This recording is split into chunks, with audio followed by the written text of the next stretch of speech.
It'll be interesting to see will we get up to yesterday's low, the blue line, before the close. I suspect we probably will. If you're still long, I think it's worth getting out. The 3 o'clock bar or the close of 78 can bring a lot of volatility, and therefore it's usually just better to be flat.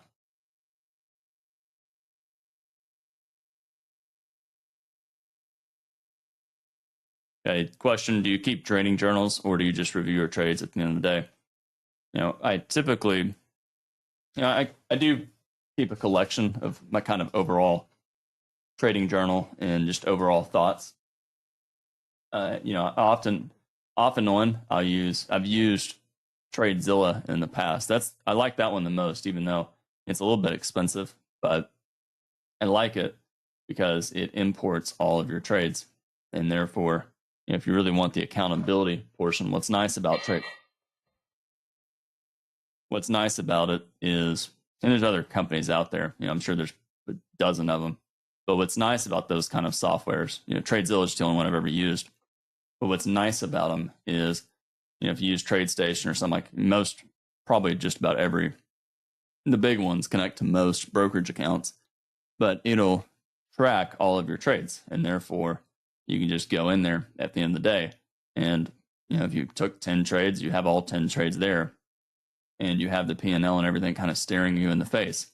And I think it's a really good way to work on realizing what you're doing wrong and what you're doing right. The big thing I like to focus on is what are the bad things? What are the things that really stick out? Are there any trades I took where I just got killed? Those are always what I'm thinking about. And then, aside from that, I kind of work from what are the worst trades to what are the break-even trades, and then what are the best trades. And it's kind of the way I think about it. But overall, I spend a lot of time thinking about charts, looking at charts, and thinking about stop orders. But overall, that's kind of my thoughts as far as trading journals. And, there's other things. I have a lot of thoughts about, keeping records and statistics. One, you got to know what it is you're looking at in the first place. I often talk about something that Andrew Miniker says. I've shared him many times here, but he talks about trade types. Type 1, good process, good trade. Type 2, good process, bad trade. Let me say it differently. Type 1, good process, you made money. Type 2, good process, you lost money. Type 3, bad process, you lost money. And type 4, the worst of them of all, bad process, and you did not make money. Those are all really, really dangerous. And then as far as that goes, the other thing I look for is, that I would recommend people do, categorizing your trades based on the setup. So if you're taking trades all over the place, then you're really not going to know what you're doing right and what you're doing wrong, and that can be really damaging.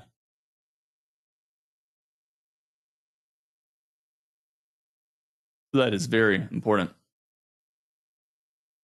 New second leg traders avoid trading ranges like today. We had like we had in the second half of the day. If not, can you point out second leg entries with trading ranges? Yeah, there's a lot of second leg entries with trading ranges. I talked about that. Up here we have 2 legs up. And I made the comment 42. I thought was an okay bar for the bulls. It was good. And then 43 was a bull bar. I mentioned that I thought the strength is good for the bulls, but I made the comment that the one problem I had with the bulls was it's 2 legs up after a strong sell-off, and I couldn't bring myself to buy up here. And the reason I couldn't bring myself to buy is I couldn't justify the risk that was required compared to what the potential reward would be on the trade. And I was trapped out of the trade. And therefore, this is 2 legs up. And then when we got the bear bar 47, I made the comment that I thought we were going to test down to this close here. And so 2 legs up, I thought it was either going to be a pullback in a bear trend or the top 2 legs up in a trading range. Most trading ranges have 2 to 3 legs and then reverse. And therefore, if you have 2 legs up in a trading range, you've got a good shot at getting a reversal down. I know that's not exactly answering your question, but that is the way I see it.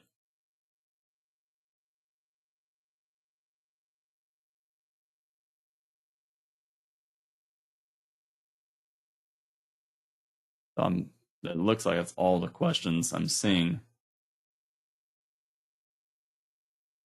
Let me start the review and I will see if there's any leftover questions.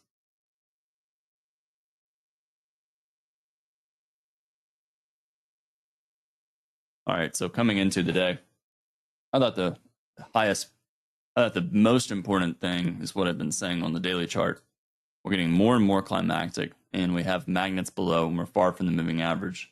This, as strong as this is, it's late in a bull rally, and that makes it unsustainable. And therefore, just like over here, I thought we were going to test down the moving average. Over here, I think we're going to test down the moving average. Why? Because we're in a bull channel, and that's what bull channels do. And therefore, I think that the always-in bulls will probably start selling out of their longs here. Now, that doesn't mean we go straight down. We may go sideways and form a higher low, so we may trigger the sell, go up, and then form a weak buy signal bar, and then get a second leg down. But we'll see. But overall, I think we're going to test down to the moving average at a minimum. And if the bears are lucky, we'll do it in a series of strong bear bars. And even if we do get a test down on the moving average, is it going to look like this? Big bear bar, follow through, and then lead to something like this? No. You look over here.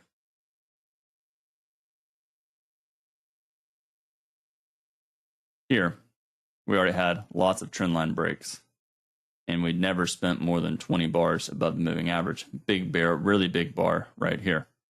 This was that December 18th bar, and it formed a trading range on the daily chart, and ultimately a double top, lower high, major trend reversal here that led to a sell-off. That is not what we have over here. We have a tight bull channel, and channels evolve into trading ranges. In weekly chart, what does that mean for the weekly chart? I think this week is probably not going to be another bull bar like last week. This week might be a bull bar, but it's probably not going to be a strong bull bar. It's probably going to be more of a doji at best. And if the bears are lucky, we'll get a reversal down and we'll test the breakout point from 2 weeks ago, which I ultimately think we will. I just don't know if we're going to do it this week or next week. All right, first bar. And another thing I want to say before I talk about the session, I just don't want to forget to mention it. I think it's really important for traders to be cautious and consider not trading the first 6 to 12 bars. Just wait. I think that it's almost more important for a trader to maybe start watching around bar 12, somewhere in here, because so many times on the open, the market goes sideways.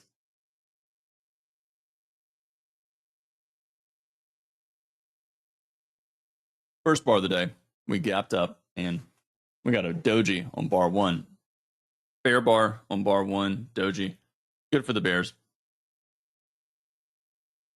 Increases the odds that we're probably going to have a trading range open and go sideways.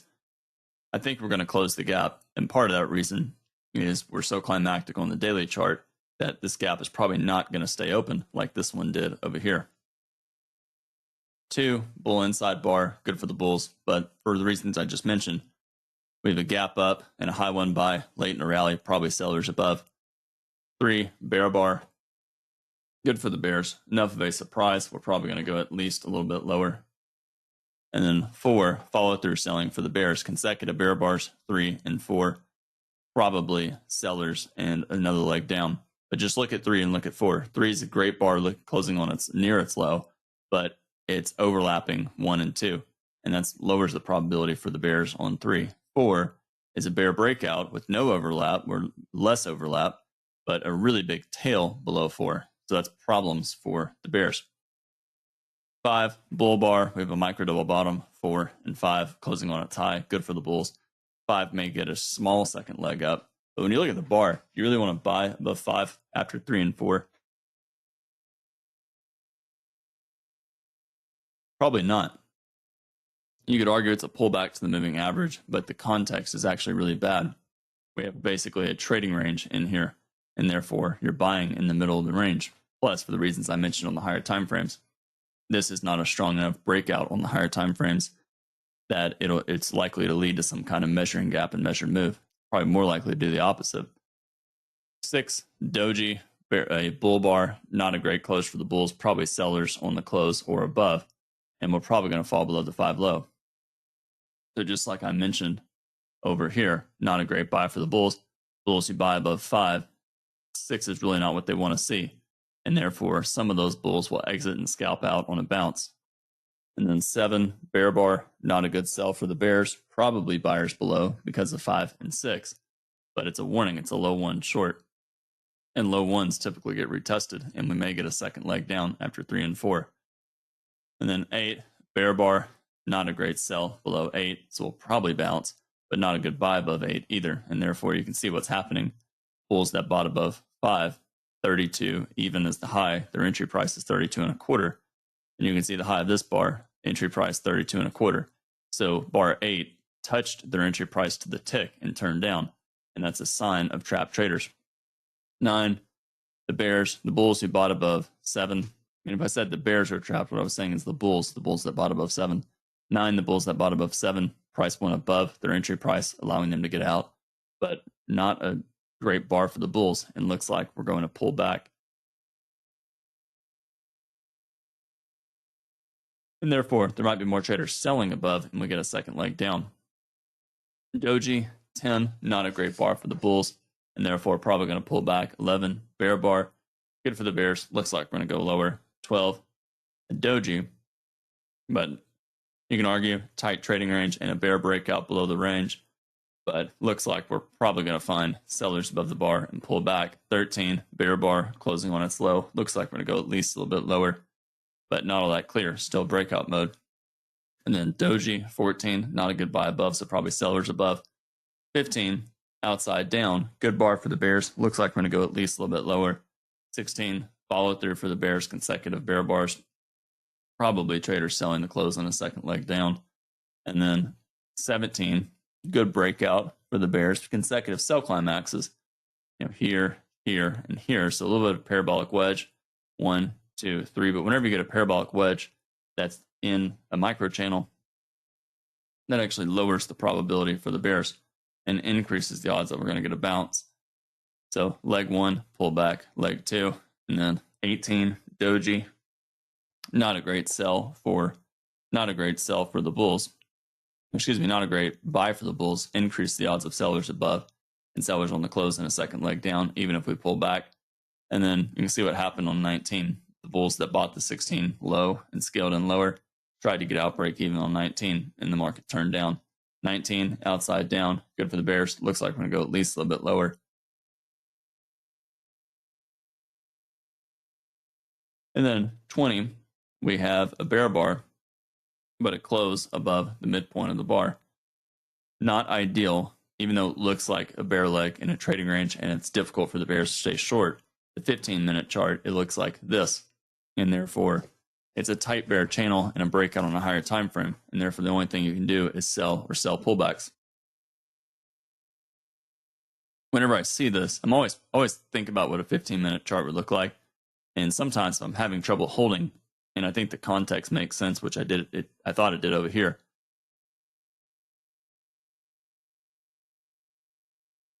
The reason I thought it made sense was we had a basically, where is, oh, there's yesterday's range. I thought the odds were high we were going to fall below the low of this bar, which is yesterday's range. And so when I saw these bars on the 15-minute chart, it basically was just sold the close, put a stop up here, and held for a test of the low of the day. And so whenever I see this, and I know it's a breakout on a higher time frame, if I'm having trouble staying in the trade and I don't want to miss the test down here, I'll often just trade a higher time frame and just sit there and let the trade play out. Breakout, pullback, sell 19. So we may pull back for a bar or two, but tight bear channel, and the sell off down to 17 is strong enough for a second leg. So it looks like we're going to go lower and test yesterday's low. And then you can see we pulled back and then sold off. So 21, bear bar closing on its low, good for the bears. Looks like we're going to go lower. 22, follow through for the bears. Little possible parabolic wedge. 17, 20, 22, but a tight bear channel. Selling the close, buying the close of a bar like 22 is really dangerous, and therefore the upside's probably limited. And you can see what happened. The bulls that bought the low of 21, the breakout pullback, low one short after 3 legs down, 1, 2, 3. They buy the low of 21. They got trapped on 22, and they tried to use this bar to get out break even, and they couldn't. So the low of 21 is 16.75. And the high of this bar is 16.5. So if you bought the low of 21 at 16.75, you never got out. Now, for the bears, if you sold the below this bar for a short, your entry price is 16.5. And look what happened right here. The market tested 16.5. And so if you sold the close, sold below this bar 21, and you set your stop at break even when the market went down here, you would have gotten stopped out to the tick and the market went lower. Because of the sell climax 22, 23, I think we'll probably bounce soon, but I suspect we're going to fall below 58, 56 first, and then bear breakout 24. Good for the bears. Strong enough breakout that I suspect we'll probably test back to the close of 24, but it's a large sell climax bar late in a sell-off. Looks like we're probably going to pull back. And then we did on 25. 25, good bar for the bulls. Probably going to get at least a small second leg up. But I suspect the bears who sell the close at 24 will probably avoid a loss first. And you can see that's what happened on 24. The bears who are quick to get out after the disappointment on 25, they're able to break even. But strong enough 24, I suspect we'll get at least a small second leg down. And therefore, putting a stop below 25 is low probability. 60% chance we can get at least a small second leg down 24 before we test up to the high of 24, the top of the sell climax. Second leg down 27, but after all of this, here, and here, and being far from the moving average, this greatly increases the risk of a reversal up. And therefore, I think 27 makes it always in long above the bar. And you'll have traders front running the buy. They'll buy the close of 27, they'll buy as 27 reverses up, betting that we test somewhere up here. And then 28, strong enough surprise, good for the bulls. Looks like we're going to go at least a little bit higher. And then 29, follow through, good for the bulls. But the problem here is that same issue I mentioned over here with right here. It's the same issue I mentioned here. You're buying high after a strong trendline break. This is buying high after a strong trendline break.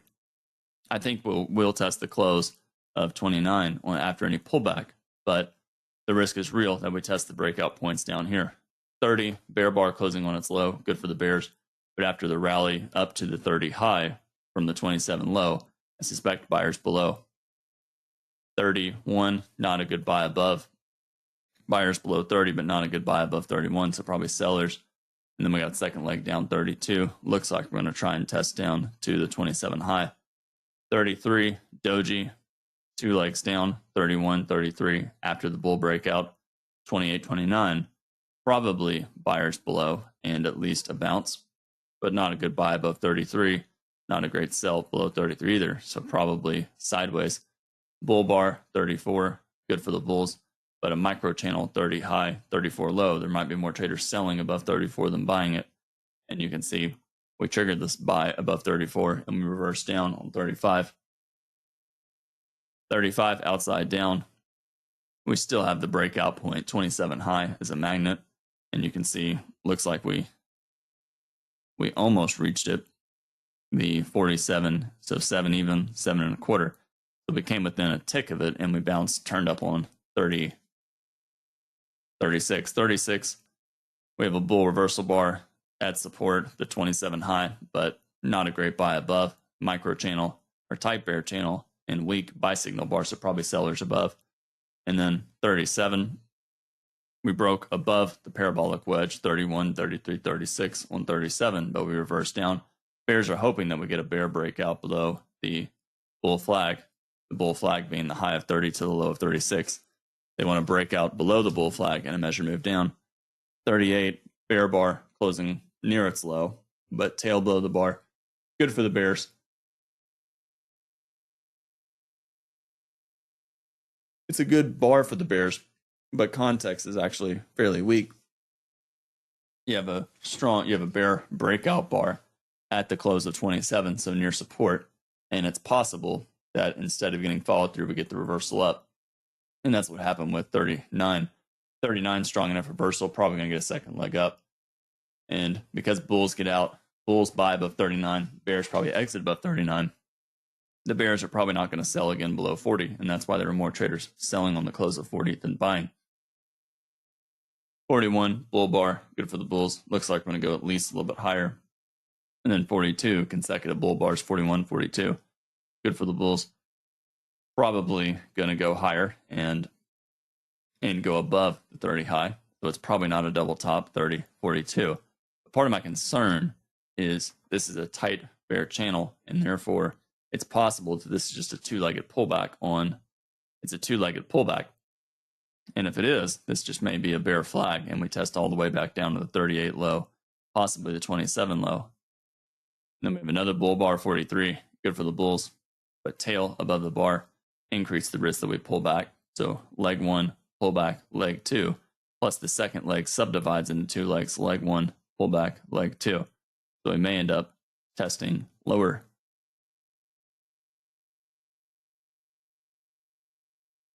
We may end up finding sellers somewhere up here.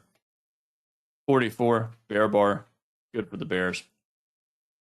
Probably buyers below 44 after the micro channel, 38 low, 43 high. But I suspect there's probably sellers near the close of 43 and above 44, so not ideal for the bulls. Bulls, we have an inside bar, probably sellers above, and a test of the 44 close. And that's what happened with 46. 46, an implied second entry sell. We have a micro double top with 43 and 46, possible two legs up. And after a bear trend, increase the risk that we get a pullback here. And then we got a bear bar, 47, good for the bears. Increase the risk of a second leg down. And then we tried to break out to the upside 48, but bulls used it to take profits. Bulls bought the close 43, and they scaled in higher. And those bulls were able to make money. They bought here. So they bought, scaled in, got out break even. So a sign of disappointment by the bulls. 49, inside bar, looks like we're going to pull back. And then 50, bear breakout, strong enough surprise. We'll probably go at least a little bit lower. So it looks like you have bulls giving up here. And that's a strong enough surprise. We'll probably get a second leg down. 50, 51 consecutive bear bars. Looks like we're going to go at least a little bit lower. But tail 50, tail 51, we may get a pullback before we get the second leg down. In other words, we may have to pull back first and get a delayed second leg, which ultimately we got. Big bear bar, pullback, delayed, second leg down. 52, an inside bar, so a breakout pullback sell, low one short, probably buyers below, and a bounce, but tight bear channel lowers the probability for the bulls. And then 53, outside, almost outside up, good bar for the bulls, probably going to get a reversal up here, and therefore always in bears, okay to get out, risk big for the bears. Bears who are short, stop up here. That's becoming worse and worse. It's bad risk reward and low probability, so we're probably going to get a pullback. And then consecutive bull bars, 53, 54, good for the bulls. We may get a small second leg up, but tight bear channel and a low one short, 52. You'll have some bears who will sell below 52 and look to scale in higher, betting that we'll test back to the 52 close. 55, bull bar, but a smaller body, bigger tail. And therefore, a trend line break, we sold off 55, rallied 55, and therefore pullback, trend line. And there might be more traders selling above the 55 high or on the close of 56. And that's what happened with 56. 56, strong enough surprise. Looks like we may go lower. However,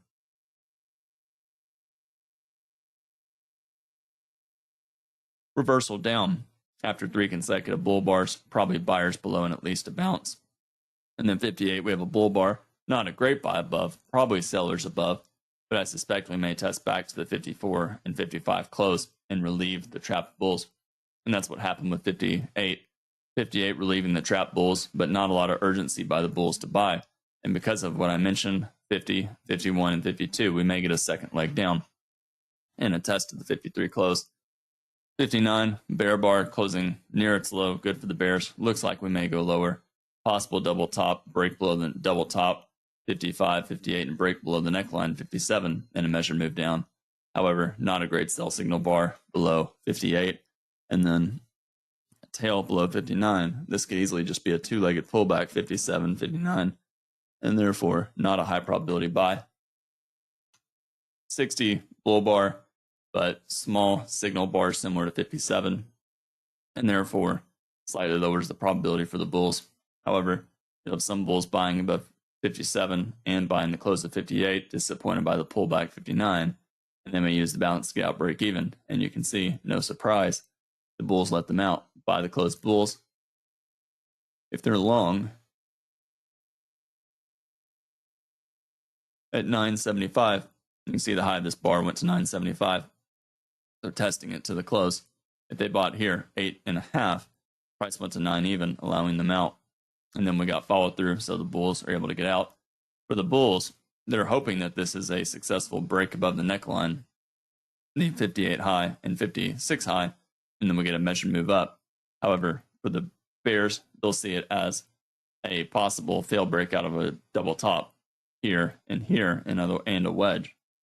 So even though we have 60, 61, 62, which are good for the bulls, increasing the odds of a second leg, it still might end up being a failed breakout. Plus, we have an expanding triangle. 1, 2, 3, 4, 5, which means we could get the reversal down. And that's what happened with 63. 63, not a good buy for the, not followed through for the bulls, and therefore a reversal. Not a great sell, but context is not terrible either. And then we have consecutive bear bars, 63, 64, good for the bears. Good for the bears, weak high one buy above 64, and we get the reversal down on 65. 65 followed through selling, 66 more followed through selling, good for the bears. Looks like the first reversal up is going to be minor. And then 67 bull bar, not ideal for the bulls buying above, so probably sellers above and a second leg down. However, even though I think probably sellers above because of the micro channel, we had bears who sold the close at 59 and price went above the top of the most recent lower high here, and they made money. The bulls who buy it above 62 and scaling lower will probably make money as well.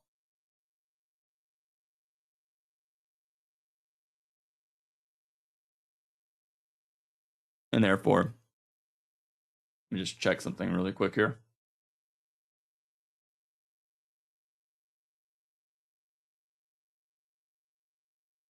$66, 60, or excuse me, 67, 68 consecutive bull bars, but we may end up testing up here. Part of my concern for the bulls is the bear breakout, and this might just be a large pullback that gets the second leg down. And then 69 would trigger the sell below 68 and reversed up, good for the bulls. But why are we stalling right at the moving average? We didn't clearly close above the moving average, and we had that micro channel down to 66 from the 63 high to the 66 low. So this might be a trap. 70 bear bar, not ideal for the buy, not ideal for the sell, so may end up going sideways. And you can see what happened. We broke below the tight trading range, and then ultimately we tried to reverse up, couldn't do it, and then we broke to the downside with a big sell climax bar. It's tempting as 74 looks to buy. It's really late in the day, and it's a relatively big bar with big risk. Let me just check something here. I want to see, out of curiosity.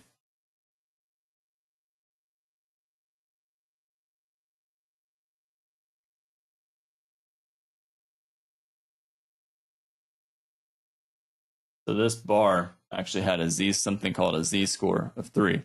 And a z-score measures basically the standard deviation of bars. And therefore, if you have a z-score of, I forget the formula of it, but I just basically used ChatGPT to build it. But it's 3.35, which means that it's 3.35 standard deviations away from the mean. And I think the mean or the look back is over the past like 20 bars, if I remember correctly. But the point is, that's a very big standard deviation. This bar doesn't look big relative to all the bars to the left. But what's important is this. Past 20 bars, so this is bar 74, and this is bar 54. So from here here from 54 to 73, this bar is actually significantly bigger than all of these bars. And therefore, whenever you get a Z-score of something like 3, it actually makes it a more dangerous trade because it's a lower probability breakout. It's not average in size. And therefore, it increases the risk of a pullback. And whenever you get an increased risk of a pullback at the extreme of a possible trading range, or something that could be a failed breakout of a trading range, what ends up happening is, because there's a pullback, you have traders taking profits. They'll be more inclined to buy back shorts here and look to sell after a pullback. And then bulls, they know that, so they'll look to buy. Basically, the logic of really big bars are dangerous. And then reversal up 75, strong enough reversal, probably get a rally. And you can see we tried to get to the blue line and we couldn't do it. For stop orders, I thought it's probably okay to sell below 3, betting on a test of yesterday's 81 close. Maybe you get out above 5, I think that's okay, but if you do, you have to, in theory, look to sell to get back to long again. And I don't think you have to get out above 5, but it makes sense. But if you do, probably sell again below 13, definitely below 15. Bears,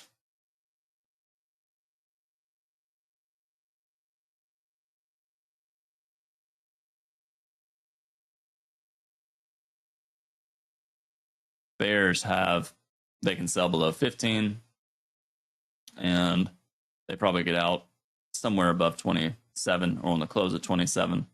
And then the bulls, they're long, they probably get out below, I think 30 or 32 for sure, definitely below 37. That's probably okay.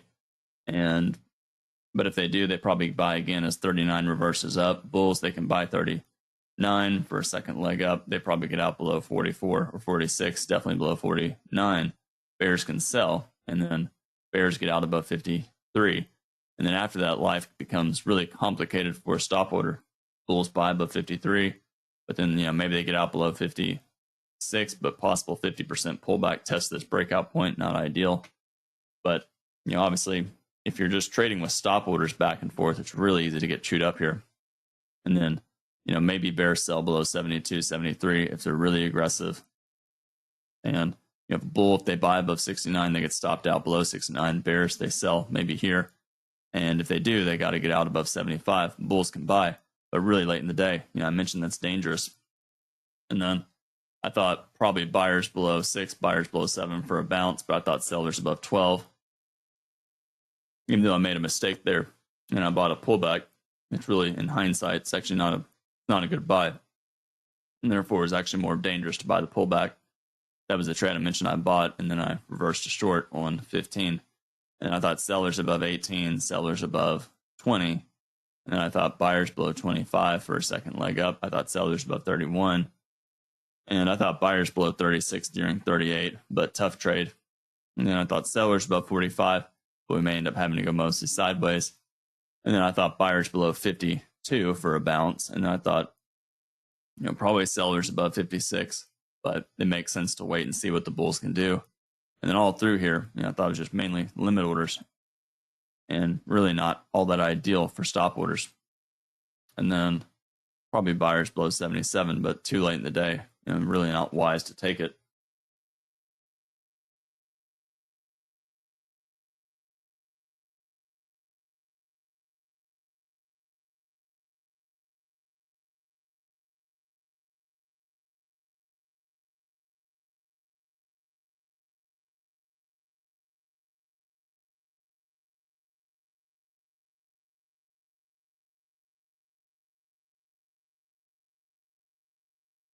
Buy the close, sell the close.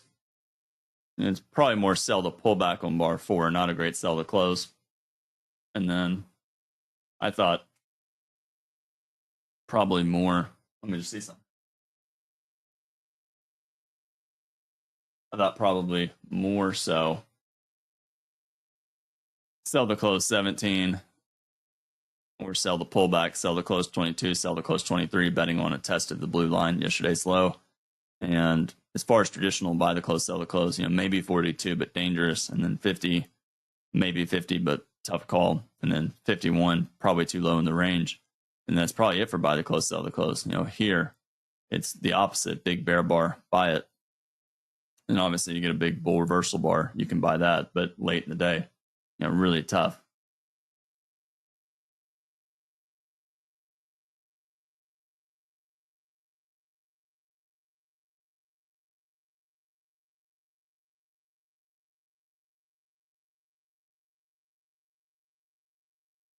Okay, as trading decisions are made after the close of bars, would you consider it to be a good practice to step away from the screen till the next close of the 5-minute bar in spite of being in a trade? Yeah, I think most traders would actually do really well by waiting for bars to close. And, what ends up happening naturally through a trader's journey is they start to realize that, markets are dynamic. And what I mean by that is, these charts are a representation of the Emini, which is just one market. And you start to think about the kind of overall market as, as Ali would say, you have trader's imagination. And, that's why you hear Al talk about the ability to basically be able to recall things happening that happened weeks and weeks ago. And what it ends up doing is you end up thinking more intra-bar on more than anything. So you'll end up looking at trades and thinking intra-bar and being able to basically watch how this breakout bar is forming and assess the strength of the breakout, seeing how this bar is forming intra-bar and assess the strength of the breakout. But inevitably, what ends up happening to traders too much is they end up jumping the gun on trades. And I think it's actually a really, really good idea for traders to, and they can talk about always in a lot, trade stop orders first and get really comfortable with that and just get used to the idea of waiting for bars to close and not jumping into trades before bars close. Even though it's not what a lot of traders do, I think it's it's a really good starting point and foundation. That's one of the things I'm always thinking about is stop orders. How did bars close? You heard me talk about anticipating that this was probably going to reverse and test down here, but I'm thinking about the close of the bar the whole time. I'm thinking kind of a couple of steps ahead, but I'm thinking in terms of I want to see a bear bar or a signal bar. So I hope that helps answer that question.